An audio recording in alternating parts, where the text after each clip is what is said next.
नमस्कार. आज छत्रपती संभाजी महाराजांचा जन्मदिवस. कोण होते संभाजी महाराज? सिंहाच्या जबड्यात घालून हात मोजती दाती हे आमच्या अवकातात सांगणारा म्हणजे संभाजी. शहाजी राजेंचं जिजाऊंचं स्वप्न म्हणजे संभाजी. शिवरायांची तळपती तलवार म्हणजे संभाजी. सळसळत्या रक्ताचा धगधगता अंगार म्हणजे संभाजी. 14 मे 1657 पुरंदरावरती धुरंधराच्या पोटी जन्माला आलेला युगंधर म्हणजे संभाजी. वयाच्या दुसऱ्या वर्षी आई विना पोरका झालेला पोरका म्हणजे संभाजी. वयाच्या 9व्या वर्षी आग्र्याच्या भेटीला जाऊन औरंगजेबाच्या नजर भिडवणारा शिवपुत्र म्हणजे संभाजी. वयाच्या 10व्या वर्षी 5000ची मनसबदारी स्वीकारणारा शिवपुत्र म्हणजे संभाजी. वयाच्या 13व्या वर्षी रायपा महाराचा भर दरबारी सत्कार करणारा सत्यामित्र म्हणजे संभाजी. वयाच्या 14व्या वर्षी बुधभूषण नावाचा संस्कृत महान ग्रंथ लिहिणारा संस्कृत महान पंडित म्हणजे संभाजी.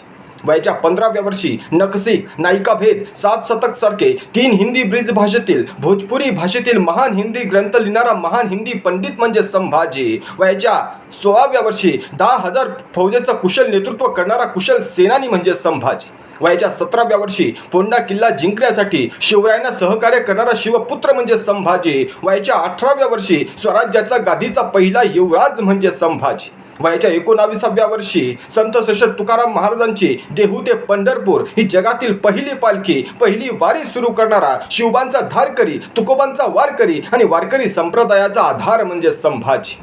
वयाच्या 23व्या वर्षी छत्रपतींच्या गादीवर बसलेला स्वराज्याचा दुसरा छत्रपती म्हणजे संभाजी. आणि वयाच्या 23 वर्षापासून ते वयाच्या 32 वर्षापर्यंत इंग्रज, पोर्तुगीज, डच, मुघल, फ्रेंच या 5 महासत्तांशी निद्रे छातीन लढणारा, सह्याद्रीच्या वनामध्ये वनराजाप्रमाणे फिरणारा, वादळामध्ये सुद्धा दिवा होऊन जगणारा, सळसळत्या रक्ताचा धगधगता अंगार म्हणजे संभाजी. आत्ता आम्हाला कळायला लागलं की संभाजी म्हणजे नेमकं काय. आज खरं तर छत्रपती संभाजी राजांचा जन्मदिवस आहे. छत्रपती संभाजी राजांकडून आजच्या तरुण पिढीने काय आदर्श घ्यायचा आहे. आज आम्ही तरुण पिढी बघतो प्रचंड व्यसनाधीन झालेली, प्रचंड व्यसनाधीन. मला प्रश्न पडतो की आमच्या तरुण पिढी पुढं असं कुठलं दुःख आहे की त्यांना व्यसन करावंसं वाटतं, त्यांना दारू प्यावीशी वाटले, त्यांना सिगारेटचे थोडके उडावेसे वाटतात. असं कुठलं दुःख असेल. खरं तर तरुण पिढीनं छत्रपती शिवरायांचा, छत्रपती संभाजी राजांचा आदर्श डोळ्यासमोर ठेवणं गरजेचं आहे. कधीतरी बघा त्यांचं आयुष्य. छत्रपती शिवाजी महाराज किती आयुष्य, किती संकट आलीत, किती संकट. प्रतापगडावर अफजल खान चालून आला, समोर होता मृत्यू. लाल महालावर शाहिस्ते खानाने छापा टाकला, समोर होता मृत्यू. औरंगजेबाच्या कैदेत आग्र्याला जाऊन पडले, समोर होता मृत्यू.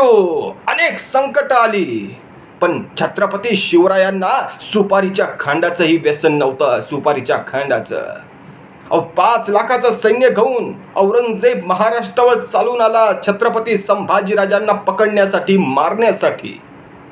समोर होता मृत्यू.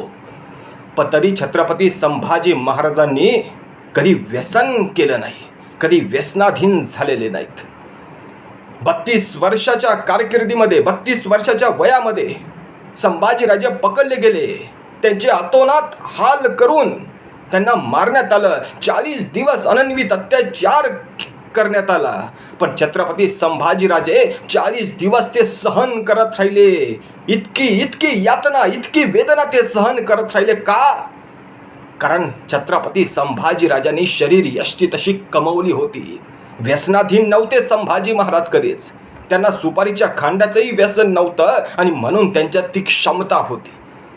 आजच्या युवा पिढीने तो आदर्श डोळ्यासमोर ठेवायचा आहे, छत्रपती संभाजी राजांचा.